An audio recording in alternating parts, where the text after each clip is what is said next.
Hello, my name is Eric. It is 9:48 p.m., September 21, 2025, and this is day 4 of learning how to speak. Today, I wanted to expand a little bit about yesterday's topic on hobbies and explain why I feel like I am so attracted to hobbies like music, artistry, what else? Drawing, guitar. I guess that goes into music. Coffee, keyboards.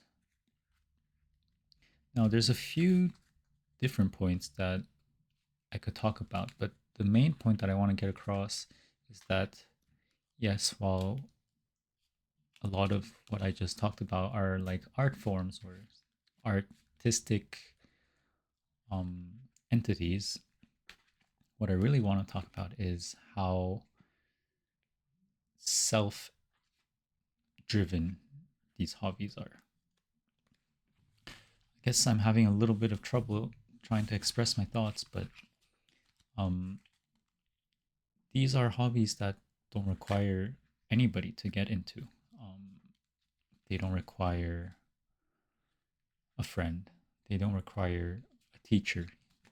Although I can, I'll get back to the teacher point, but they really don't require much investment at all to start. And it's on a journey of self perfection, of self improvement. It's really just about being better than the you of the past.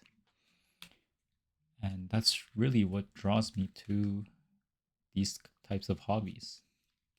Now, you could say that it's kind of true for any hobby, but especially even in gaming, games like fighting games and TFT have always drawn me more towards them than, let's say, League of Legends or Valorant or other multiplayer games.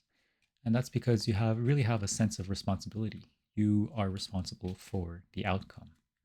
And at the end of the day, the only person to blame is yourself. And now, obviously, all of these you can accelerate your learning and your improvement by getting a teacher. But what I'm trying to get to is that these are low barrier of entry hobbies and they really drill this idea of discipline and motivation into you that can carry over into everything else you do in life. Um, Although it's not a great example, but let's take music.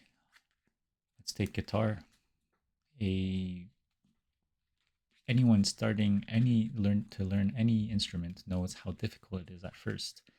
But once you get the groove going, once you start practicing regularly, that's when you see the most improvement, and that's when it starts to click. And before you know it, you're addicted. And you're not addicted to quick dopamine. You're not addicted to scrolling reels or playing games. You're addicted to the improvement itself. And I think that can go for a variety of hobbies, but also if you translate it into real life, if you translate it to your efforts to better yourself, your efforts to, for example, what I'm doing, speak, um, write, create, and just be a better version of yourself, I think it's a great way to start um, on your self improvement journey. I feel like that was a little rambly, but what I'm trying to get to is self improvement doesn't need to be waking up at 4 a.m. or 5 a.m. It can just be starting a hobby. Pick up an instrument, learn to draw, learn cardistry. What else can we do here? Write, create, and before you know it, if you keep that up long enough, You'll be a better version of yourself in a year, in 3 months, in 2 weeks. It doesn't take long for change to happen. And I feel like I'm living proof of that. I'm constantly trying to push myself to find the next thing that I want to improve at. And I think that's a great mentality to have. And I don't think I'll be stopping anytime soon. So forgive me for a little rambly talk today. I hope I got my point across. And maybe I'll revisit this topic later. For now, I'll stop this here for today, and I will see you tomorrow.